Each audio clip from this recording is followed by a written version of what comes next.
सुप्रभात छात्रों।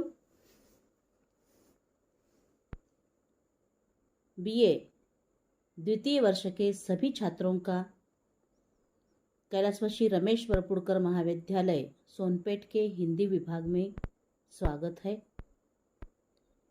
तो दोस्तों, आज हम हरिशंकर परसाई द्वारा लिखित निबंध नीलकंठ इस निबंध को लेकर चर्चा करने जा रहे हैं। तो सबसे पहले हम हरिशंकर परसाई जी का परिचय देखेंगे। तो हरिशंकर परसाई हिंदी व्यंग्य के क्षेत्र के ऐसे हस्ताक्षर है जिन्होंने व्यंग्य को विधा नहीं स्पिरिट कहा है। स्वातंत्र्योत्तर निबंधकारों में शीर्षस्थ व्यंग्यकार हरिशंकर परसाई जी का जन्म 22 अगस्त 1924 को मध्य प्रदेश के इटारसी के पास जमानी नामक स्थान पर हुआ था। उनके पिता झुमकलाल और मां चंपाबाई थी। उनके बचपन में ही प्लेग के कारण मां की मृत्यु हो गई। आपकी शिक्षा का प्रारंभ रेहटगांव के प्राइमरी स्कूल से हुआ। हाई स्कूल तक की शिक्षा टिमरनी में ली और नागपुर बोर्ड से मैट्रिक की परीक्षा पास की। स्पेस ट्रेनिंग जबलपुर में डिप्लोमा इन टीचिंग किया। नागपुर विश्वविद्यालय से इन्होंने हिंदी में एमए किया। घर की जिम्मेदारियों ने परसाई जी को नौकरी करने पर मजबूर किया। आपने मध्य प्रदेश की अनेक शिक्षण संस्थाओं में अध्यापन का कार्य किया। लेखन के प्रति विशेष लगाव के कारण आगे चलकर अध्यापन का कार्य छोड़कर पूर्णतया साहित्य सेवा में रत रहे। उनका बाह्य व्यक्तित्व जितना प्रतिभावान था उतना ही आंतरिक व्यक्तित्व भी प्रतिभा संपन्न था। उन्हें अन्याय और अत्याचार से बहुत चिढ़ थी। इसी कारण उनके व्यंग्य की धार अधिक पैनी और प्रखर हो गई। हास्य व्यंग्य निबंधकार के रूप में आपको असाधारण सफलता प्राप्त हुई। बाल्यावस्था से लेकर मृत्यु तक आपका जीवन संघर्ष और संकट से भरा रहा। जीवन के अंतिम दिनों में आर्थिक विपन्नता बढ़ गई थी। अंतिम समय में लीवर की समस्या और सिरोसिस होने का खतरा बढ़ा और 10 अगस्त 1995 को व्यंग्यकार हरिशंकर परसाई जी का देहावसान हो गया। परसाई जी ने हिंदी व्यंग्य निबंध साहित्य को नई दिशा देकर उसे एक सशक्त विधा के रूप में अधिष्ठित किया है। परसाई जी ने अपनी रचनाओं में व्यक्ति और समाज की दुर्बलताओं और विडंबनाओं पर गहरी चोट करते हैं। परसाई जी का व्यंग्य केवल व्यक्तिगत राग द्वेष या सस्ता मनोरंजन नहीं करता, उसमें तो गहरा जीवन बोध अभिव्यक्त होता है। उन्होंने कहानी, उपन्यास, निबंध तथा स्तंभ लेखन आदि के द्वारा हिंदी साहित्य में अपना महत्वपूर्ण योगदान दिया है। आपका व्यंग्य कबीर की तरह हथौड़ी की चोट करता है और बिहारी की तरह गागर में सागर भरने की क्षमता भी रखता है। परसाई जी की रचनाएं हैं उपन्यास तट की खोज, रानी नागफनी की कहानी, ज्वाला और जल और रिटायर्ड भगवान की कथा। कहानी और निबंध है हंसते रोते हैं, तब तक की बात और थी, भूत के पांव पीछे, जैसे उनके दिन फिरे, बेईमानी की परत, पगडंडियों का जमाना, सदाचार का ताबीज, निठल्ले के डायरी और अंत में बोलती रेखाएं, शिकायत मुझे भी है, ठिठुरता हुआ, गणतंत्र, तिरछी रेखाएं आदि। स्तंभ लेखन है सुनो भाई साधो, अरस्तु की चिट्ठी, ए मांजरा क्या है, कबीरा खड़ा बाजार में, पूछिए परसाई से आदि। तो दोस्तों, हिंदी के मूर्धन्य व्यंग्यकार श्री हरिशंकर परसाई जी ने अपने समकालीन समाज को न केवल निकट से देखा बल्कि उसका गहन सर्वेक्षण भी किया है। उन्होंने समाज में व्याप्त विकृतियों, कुरीतियों, विद्रूपताओं को अपने व्यंग का लक्ष्य बनाया। पश्चिमी सभ्यता का अंधानुकरण, आडंबर, दिखावा, असंतोष, त्रासदी जैसी अनेकविध विकृतियां समाज में व्याप्त थी। आर्थिक दबाव एवं अभावों के बीच जीने वाले मध्य वर्ग और निम्न वर्ग के असंतोष, टूटन, कुंठा, घुटन, हताशा को परसाई जी ने अपनी व्यंग रचनाओं में स्थान दिया है। उन्होंने समाज में व्याप्त दंभ, पाखंड, दोगलापन, करनी कथनी में अंतर, स्वार्थपरता, रूढ़ परंपराओं व रीति रिवाज आदि को अपने व्यंग निबंधों का शिकार बनाया।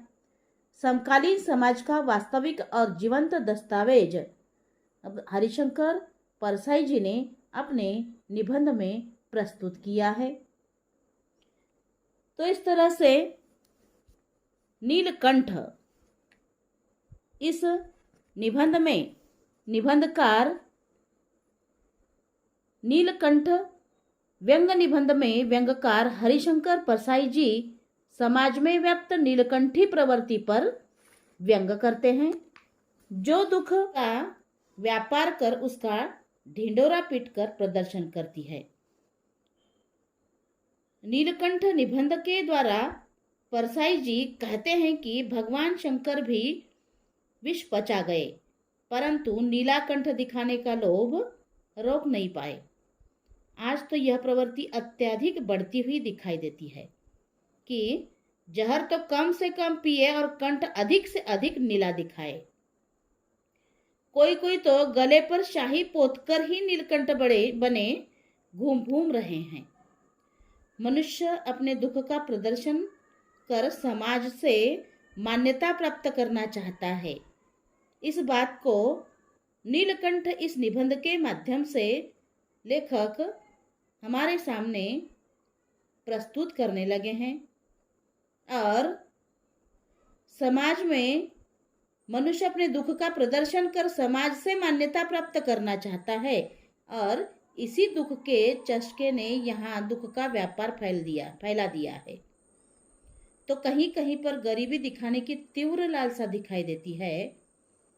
यह बात भी निबंधकार निबंध में स्पष्ट करने लगे हैं। परसाई जी के अनुसार अगर किसी के मंगल के लिए जहर पीना पड़े तो स्वेच्छा से पी लो, कंठ नीला करके गर्व से घूमो मत। वे इसे मीठा दर्द कहते हैं, जिससे उनके मुख पर बड़ी प्रसन्नता छा जाती है। औरों से अधिक कष्ट भोगने का गर्व महसूस करने लगते हैं। समर्थ होकर भी करुणा जैसी मूल्यवान लोकमंगलकारी भावना को खींचना परसाई जी को सरासर चोरी और धोखा लगता है।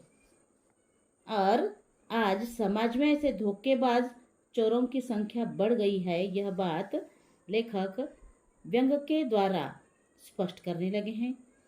यहाँ दोहरा शोषण हो रहा है। आदमी की रोटी तो छीनी ही जा रही है, साथ ही उसके हिस्से की करुणा भी छीनी जा रही है। यह बात निबंधकार नीलकंठ इस निबंध के माध्यम से व्यंग के द्वारा स्पष्ट करने लगे हैं। जिस प्रकार शंकर के नाम पर एक पंछी नीलकंठ बनकर श्रद्धालुओं की श्रद्धा और भक्ति लूट लेता है, ठीक उसी प्रकार समाज में बिना विषपान किए कई लोग अपने आप को नीलकंठ दिखा रहे हैं, जिनकी भीड़ में वास्तव में अपने जीवन में विषपान करने वाले उपेक्षित और दुर्लक्षित रह जाते हैं। अर्थात हमारे समाज में ढोंगी नीलकंठ शोषण कर मालामाल होते हैं और स्वयं को शिव नीलकंठ मानते हैं। यह बात भी निबंधकार नीलकंठ इस निबंध के माध्यम से स्पष्ट करने लगे हैं।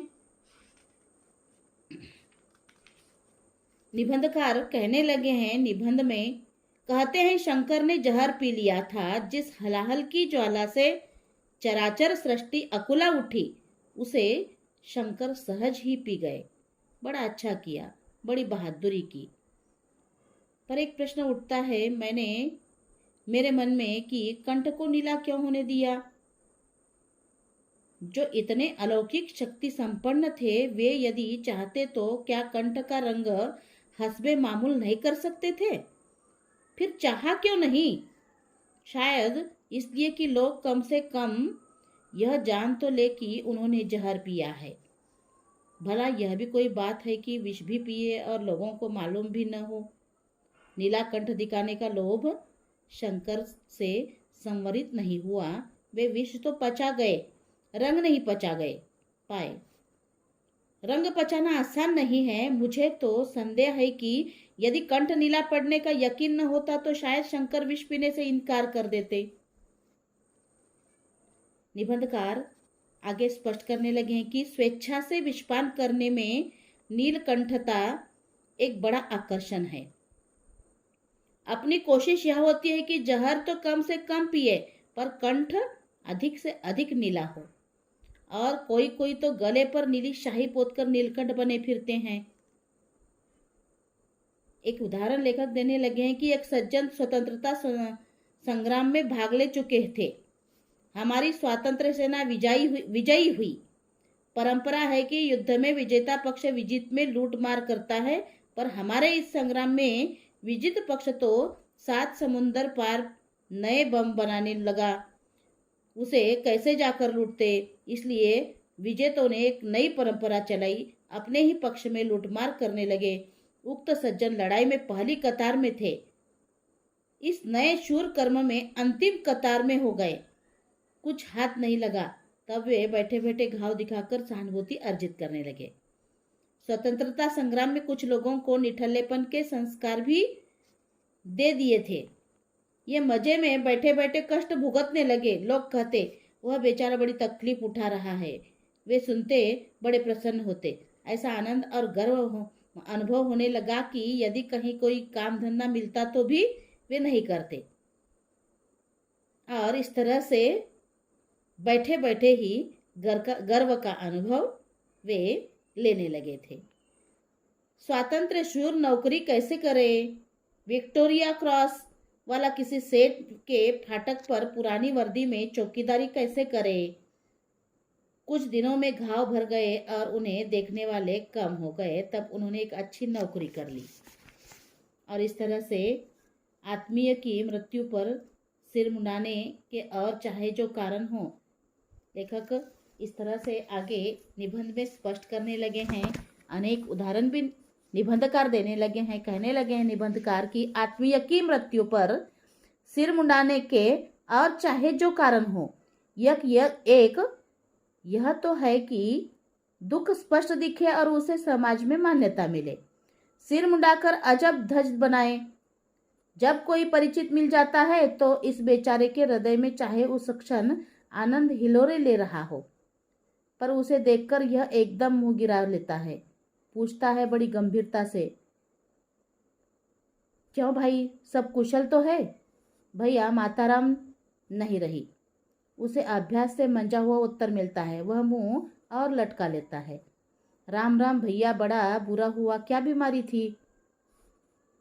तो वह कहता है कि क्या बताऊं भैया, कुछ पता ही नहीं चला, बात करते करते चल दी। तो सामने वाला कहता है, राम राम, कैसे अच्छी मौत पाई है माताराम ने, बड़ी पुण्यात्मा रही। तो इस तरह से किसी भी बात में, दुख की हो या सुख की हो, किस तरह से आज लोग आनंद लेने लगे हैं, यह बात निबंध के माध्यम से निबंधकार स्पष्ट करने लगे हैं। आगे हरिशंकर परसाई जी और एक उदाहरण देते हुए नीलकंठ निबंध के माध्यम से व्यंग करने लगे हैं कि मेरे एक दोस्त के चाचा की मृत्यु हो गई। उनका कोई लड़का नहीं था। सब संपत्ति इस भतीजे को मिलने वाली थी और इसने उनकी अर्थी ऐसी प्रसन्नता से बांधी जैसे अपनी ही शादी में मंडप तान रहा हो। तो यहाँ पर निबंधकार हरिशंकर परसाई जी व्यंग के साथ स्पष्ट करने लगे हैं कि ऐसे शौक से सिर घुटाया मानो वर्षों की लालसा पूरी हो रही हो। शाम को वह मेरे साथ घूमने निकला।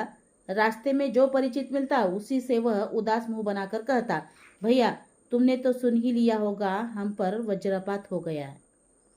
परिचित आगे बढ़ जाता तो वह फिर प्रसन्न हो जाता। पुनः कोई मिल जाता तो अद्भुत तत्परता से वह दुख ओढ़ लेता और कहता, आपने तो सुन ही लिया होगा, हम पर दुख का पहाड़ टूट पड़ा। हमें 8-10 परिचित मिले। उनमें से किसी ने वज्रपात और पहाड़ टूटने की बात नहीं सुनी थी। उन सब को मेरे दोस्त ने यह बात इस तरह से चाचा के मृत्यु के बाद सारे अपने परिचितों को सुनाई। तो इस तरह से आगे और अनेक उदाहरण देते हुए लेखक व्यंग से स्पष्ट करने लगे हैं कि अजब चस्का होता है दुख का। फोड़ा बड़ा दर्द देता है, पर फोड़े को दबाकर छेड़कर भी तो दर्द का मजा लेते हैं। इसे मीठा दर्द कहते हैं। कहते हैं दाद खुजाने का आनंद ब्रह्मानंद की कोटि का होता है। हम ठीक नहीं कह सकते क्योंकि हमें कभी हुई नहीं। यद्यपि स्नान के हम बहुत कायल नहीं हैं, ऐसे दर्द का चस्का जब लग जाता है तो आदमी उपाय करके फोड़ा उठाकर उसका मजा लेता है।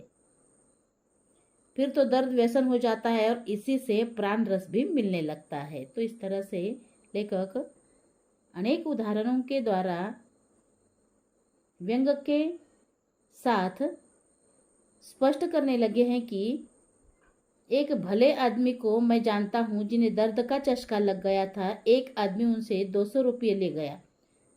साल बीत गया पर उसने रुपये वापस नहीं किए। अब उन्होंने रोना कूदना शुरू किया। एक विचित्र बात ऐसी, रोने कूदने के बाद उनसे मुख पर बड़ी प्रसन्नता, बड़ी ताजगी आ जाती, चेहरा खिल उठता।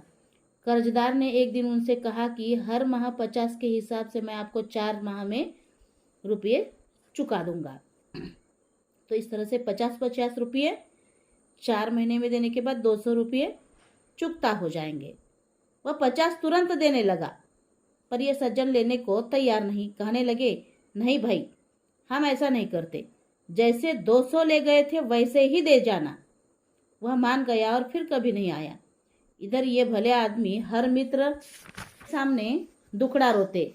जब कोई कहता आपको लोग बहुत तंग करते हैं, आप बड़ा नुकसान उठाते हैं, तो ये बड़े प्रसन्न हो जाते।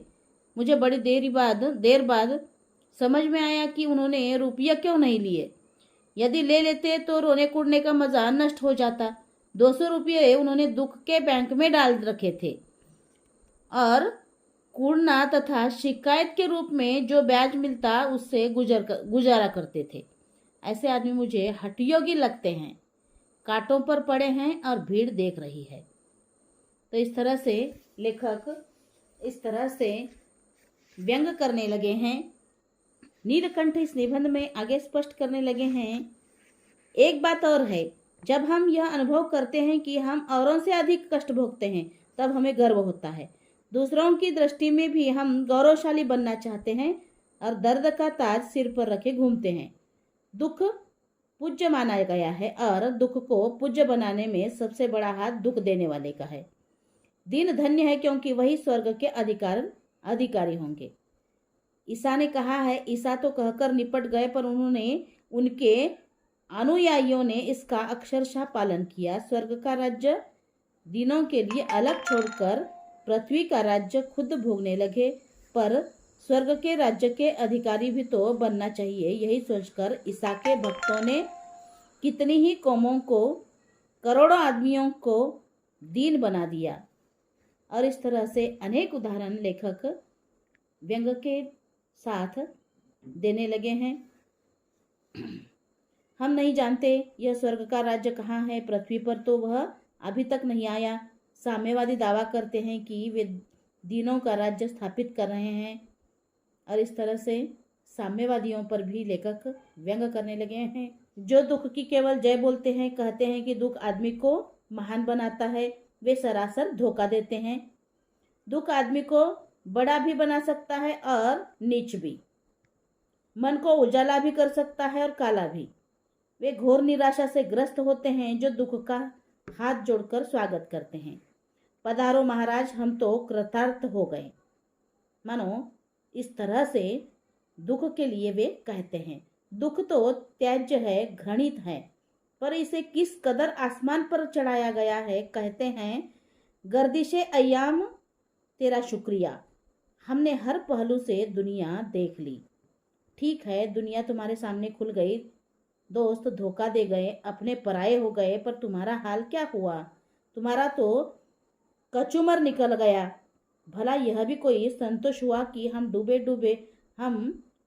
तो डूबे, तुम्हें तो नंगा नहाते देख लिया। इस तरह से दुख को जो पालने वाले लोग हैं, इन पर भी निबंधकार हरिशंकर परसाई जी व्यंग करने लगे हैं। दुख का ऐसा गर्व मुझे बहुत गलत लगता है। यह बात भी लेखक स्पष्ट करते हुए कहने लगे हैं कि या तो जहर पियो मत, यदि पीना ही पड़े या दूसरों के मंगल के लिए स्वेच्छा से पी लो, तो कंठ नीला किए घूमो मत। पर यहाँ तो मैं दुख का व्यापार फैला देखता हूँ। प्रकाशक से पुस्तक की रॉयल्टी मांगने गया तो कहता है, मैं भी आजकल हैंड टू माउथ हूँ, अंग्रेजी का अक्षर नहीं पढ़ा है, पर हमें खिसकाने के लिए अंग्रेजी मुहावरे रट लिए हैं। कुछ तो पिता या भाई की मृत्यु के बाद सहानुभूति के दलाल के जरिए दुख का लंबा चौड़ा व्यापार वर्षों करते रहते हैं। वे स्वयं तो बाप को भूल जाते हैं, दूसरों को नहीं भूलने देते। इस तरह से हमेशा दुख जताते रहते हैं और लोगों को बताते रहते हैं। एक बार हमारा भी व्यापार शुरू हो गया था। तब की बात है जब नौकरी छोड़कर लेखक से जीविका चलाना आरंभ किया था। लेखक खुद का एक अनुभव व्यंग के साथ स्पष्ट करने लगे हैं। और इस तरह से एक बार हमारा भी व्यापार शुरू हो गया था। तब की बात है जब नौकरी छोड़कर लेखक से जीविका चलाना आरंभ किया था। लोगों ने समझाया कि यहाँ हाथी डूब गए हैं, तुम क्या था लोगे। पर जब छोड़ ही दी तो सहानुभूति भी प्रकट करने लगे। कुछ पेशेवर सहानुभूति प्रदर्शक होते हैं, पता लगाते रहते हैं कि किस पर क्या विपत्ति पड़ी है। ऐसे कुछ लोग होते हैं। किसी किसी का तो चेहरा भी ऐसा होता है कि मालूम होता है इन्हें सरकार से मातम पुरसी के लिए वेतन मिलता है। मेरे बारे में चिंताएं प्रकट की जाने लगी नौकरी छोड़ने के बाद। लेखक खुद का अनुभव कहने लगे हैं, स्पष्ट करने लगे हैं और कहने लगे हैं कि बड़ा दुख उठा रहा है बेचारा। अब तो शायद खाने के भी लाले पड़ने लगे। चेहरे पर कितनी परेशानी नजर आती है। बात उल्टी थी। उन्हीं दिनों मुझे पाठ्यपुस्तकों से 2000 इकट्ठे मिले थे, परंतु लोग किस तरह से क्या क्या कहते हैं, इस बात पर लेखक व्यंग करने लगे हैं। और इस तरह से पाठ्यपुस्तकों से 2000 इकट्ठे मिले थे और मैं मजे में जी रहा था। पर यह भी सही है कि मेरे मुख पर कष्ट और परेशानी के भाव रहे होंगे। बात यह थी कि मैंने यह सोचकर कि अब जाने कब नया जूता प्राप्त होता है, एक नया जोड़ा पहन लिया था। वह बुरी तरह काटता था। बस यही एक दुख था।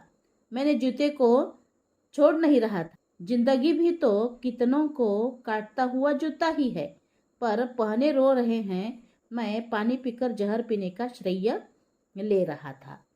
तो इस तरह से कंठ शाही से रंगा जा रहा था। मैंने शीघ्र ही ढीला जूता खरीद लिया। दर्द सहा नहीं जाता था और फिर दया का पात्र होना कोई सुखदायक अनुभव नहीं है। समर्थ होकर भी करुणा जैसी मूल्यवान लोकमंगलकारी भावना को खींचना सरासर चोरी है, धोखा है। तो इस तरह से लेखक खुद की नौकरी छोड़ने के बाद के जो अनुभव है उसको लेकर व्यंग से स्पष्ट करने लगे हैं। पर देख रहा हूं कि इस जमाने में दोहरा शोषण चल रहा है। आदमी की रोटी तो छीनी ही जाती है, उसके हिस्से की करुणा भी छीन ली जाती है। शंकर के नाम पर एक पक्षी ही नीलकंठ बना फिरता है और किस तरह से श्रद्धालुओं की श्रद्धा भक्ति लेता है। आसपास नीलकंठ के परिंदे उड़ते देखता हूँ और इनकी भीड़ में वास्तव में विषपान करने वाला बेचारा किसी कोने में दुबका खड़ा रहता है।